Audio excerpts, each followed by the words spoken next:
Olá turma, tudo bem? Professor Fábio junto com vocês para mais uma atividade. Vamos então ao tema de hoje, a questão indígena durante a República.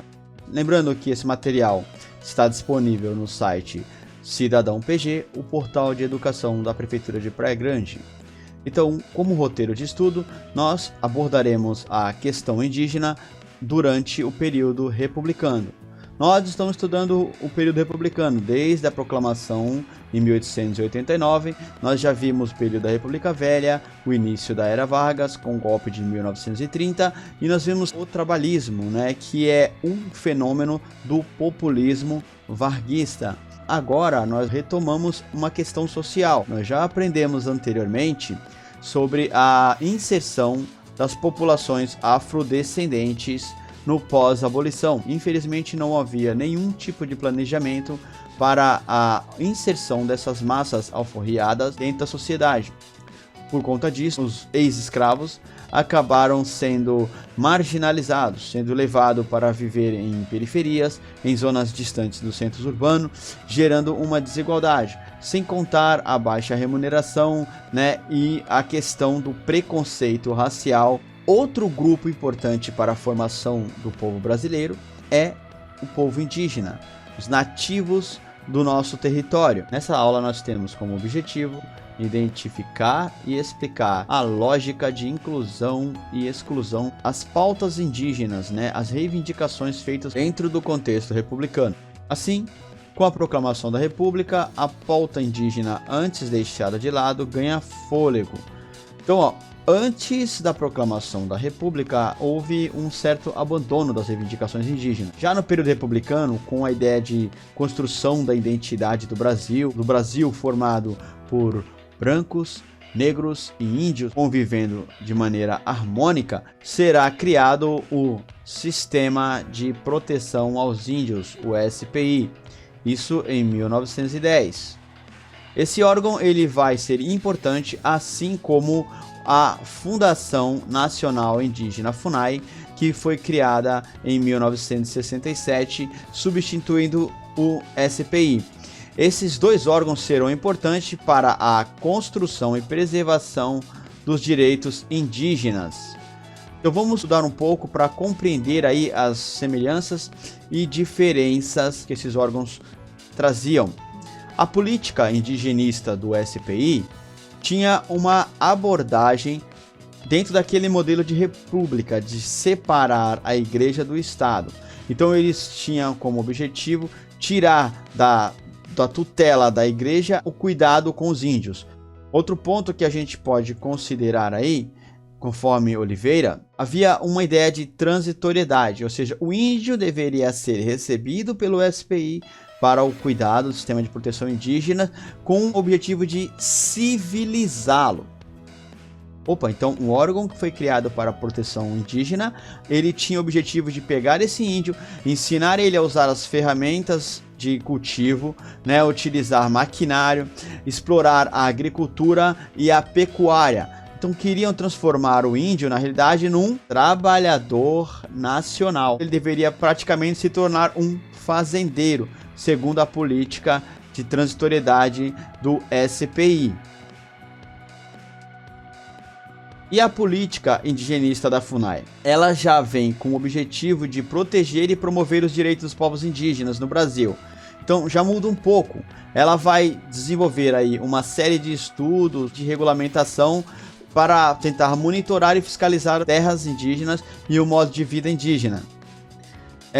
Ela vai se tornar responsável pelas políticas de proteção. A ideia era promover os direitos dos povos. Na política indigenista da FUNAI, vai se tornar responsável por implementar, por fazer essas políticas realmente chegarem para a proteção dos povos isolados e recém-encontrados. Aqui o modelo já é diferente. A ideia é manter e preservar o modo de vida indígena da maneira que eles são e fazer a preservação desse ambiente. A gente sabe que vai haver uma série de percalços, que muitas das vezes, como a FUNAI ela surge no ano de 1967, período da ditadura, vai ser um órgão a serviço também do Estado, e com a política de desenvolvimento do Brasil nesse período vai sofrer também uma forte influência, né, nesse julgamento do que é terra útil, do que é terra tradicional, do que é uso e costume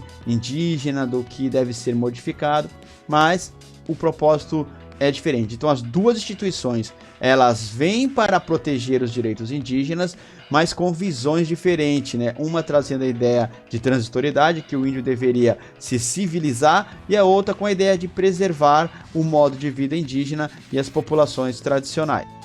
Como parte do material de vocês, vamos organizar as ideias. Observe a imagem acima. Nós vemos aí um protesto indígena realizado no ano de 2015. Na sua opinião, os indígenas de hoje em dia têm motivos para reivindicar direitos do governo brasileiro? Você acha que esses direitos foram plenamente atendidos? Ou ainda há uma busca por tomar posse das terras indígenas, uma falta de reconhecimento das populações indígenas e o seu modo de vida? Há ou não justificativa para esses protestos? Você considera os órgãos públicos responsáveis pelas garantias dos direitos indígenas têm sido suficientes?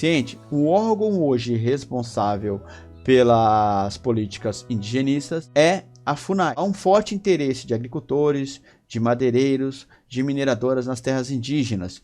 Você acha que o órgão instituído tem sido suficiente para proteger e preservar esses direitos? Registre então a sua opinião. Então vamos compreender um pouco sobre a questão indígena na história do Brasil.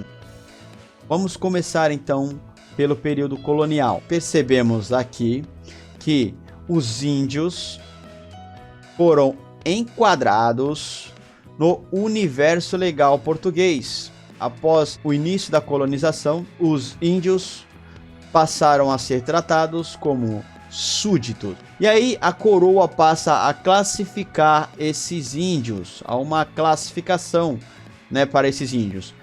Qual? Os índios mansos e os índios bravios. Mas por que será que os portugueses fizeram isso? Aqueles índios classificados como mansos, que deveriam ser entregues à responsabilidade dos jesuítas, né, que nós já vemos aqui, e os padres jesuítas foram muito importantes para a construção dos direitos desses indígenas, esses deveriam ser preservados. Porém, aqueles índios bravios, os índios que não aceitavam o domínio português, eles entravam dentro do modelo que os portugueses chamavam de guerra justa. Então, dentro desse modelo, os índios mansos deveriam ser levados para as missões jesuítas. Já os bravios poderiam ser escravizados. Assim, nós percebemos que havia a tutela especial do Estado sobre os nativos, ou seja, os índios estavam sob o controle da metrópole portuguesa. No período imperial, nós temos a Constituição de 1824, outorgada por Dom Pedro I, né, aquela Constituição imposta por Dom Pedro I, que vai mudar a forma como os índios são entendidos. Né? Os índios agora se tornam cidadãos brasileiros nesse período, com os mesmos direitos e obrigações de todos os outros. Oh, nossa, então os índios agora conseguiram ter os direitos iguais? Não, né? Porque esse sistema, essa inclusão jurídica, isso vai colocar o índio numa posição desfavorável, até porque o índio não compreende esse sistema jurídico, né? Ele não é algo que faz parte do cotidiano dele. Isso vai permitir a aceleração do avanço sobre os espaços de ocupações nativos. Porque, uma vez que os índios se enquadram juridicamente nos direitos e obrigações do cidadão brasileiro, eles são enquadrados também naquela lei de 1850, que é a lei de terra. Se o índio não tivesse o registro, não fosse pedir o registro da terra, a terra não pertencia a ele. A terra pertencia ao governo. E qualquer um que solicitasse e fizesse o registro, podia tomar posse das terras indígenas. A situação jurídica dos índios, então, neste período, no período imperial, se torna ainda mais precária. Já falamos anteriormente sobre a questão indígena ter ganho um novo fôlego durante o período republicano. Nós já vimos a criação dos dois órgãos principais que são fundamentais para a construção e preservação dos direitos indígenas. Então vamos tratar aí a respeito do primeiro órgão criado para a proteção indígena, né? Que é o SPI, criado pelo Decreto 8.072 do ano de 1910. Vamos ler então alguns trechos desse decreto. Procure notar as diferenças ortográficas e aquela abordagem transitória do SPI, a ideia de civilizar os índios, torná-los trabalhadores nacionais. Vamos à leitura. O artigo 2º, a assistência de trata o artigo 1º, trata por objeto. Parágrafo 3. Pôr em prática os meios mais eficazes, reparem aí no eficazes, para evitar que os civilizados invadam as terras dos índios e reciprocamente. Então os índios já são tratados como incivilizados. Concorrer para que os inspectores se constituam procuradores dos índios, requerendo ou designando procuradores para representá-los perante a justiça do país e as autoridades locais. Então nós já vemos aí algumas diferenças, né? E nós percebemos novamente que o índio, ele ainda continua naquele modelo de tutela. Ele não tem aí como se representar. Ele precisa de representantes. Continuando. Envidar esforços para melhorar suas condições materiais de vida,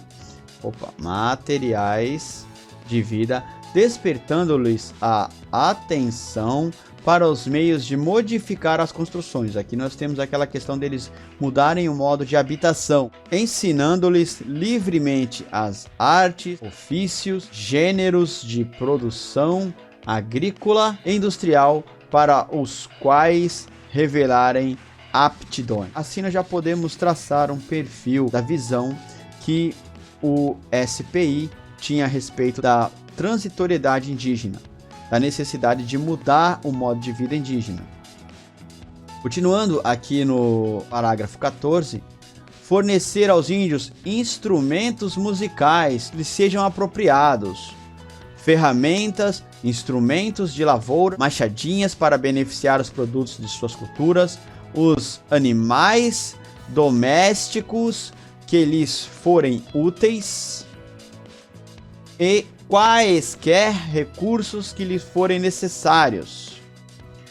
Introduzir em territórios indígenas a indústria pecuária quando as condições locais permitirem. Então nós vemos aí diferenças ortográficas e novamente aquela abordagem aí, né, de que o índio tinha que ser incluído dentro de um modelo de produção de um sistema de trabalho ocidental. Vocês percebem que essa visão, ela é uma visão persistente. Ainda hoje nós temos muitas pessoas defendendo a ideia de que os índios tem que aprender a trabalhar, tem que mudar, como se o trabalho deles não fosse apropriado. Uma visão preconceituosa a respeito do modo de vida indígena. É importante que a gente faça essa reflexão e perceba que ainda hoje, por conta disso, essas terras ainda são fruto de disputa. Vamos às atividades. Primeira questão. Com base nas informações do texto sobre as questões indígenas, identifique as principais mudanças em relação aos 3 períodos apresentados. Então nós percebemos que legalmente os indígenas vão se enquadrando de acordo com o período histórico do Brasil. Então comente sobre isso. Aponte as principais características do SPI, Serviço de Proteção Indígena de 1910. Então aí nós já temos que apontar aí as características, né, que nós vimos lá, aquele modelo, aquela política indigenista que o SPI acaba tendo em relação aos povos indígenas. Sabemos que desde o início da colonização do Brasil, as terras ocupadas pelos povos indígenas são cobiçadas por pessoas interessadas em ganho econômico. Em sua opinião, quem deveria defender os interesses dos indígenas brasileiros? Por quê? E como? Então, aqui nós vamos analisar, nós já vimos aqueles grupos que são interessados aí na exploração da terra, né? O que você acha a respeito disso? Quem seria o agente mais apropriado para defender esses interesses? Não se esqueça de colocar o porquê e como você acha que isso poderia ser feito. Para saber mais a respeito das informações da aula de hoje, consulte o site da FUNAI. O endereço está no material de vocês. Obrigado por assistir. Não se esqueça de deixar o seu comentário, coloque sua dúvida lá no comentário para que a gente possa estar respondendo, para que a gente possa estar melhorando o material, ok? Acabamos, hein, galera? Valeu e até a próxima!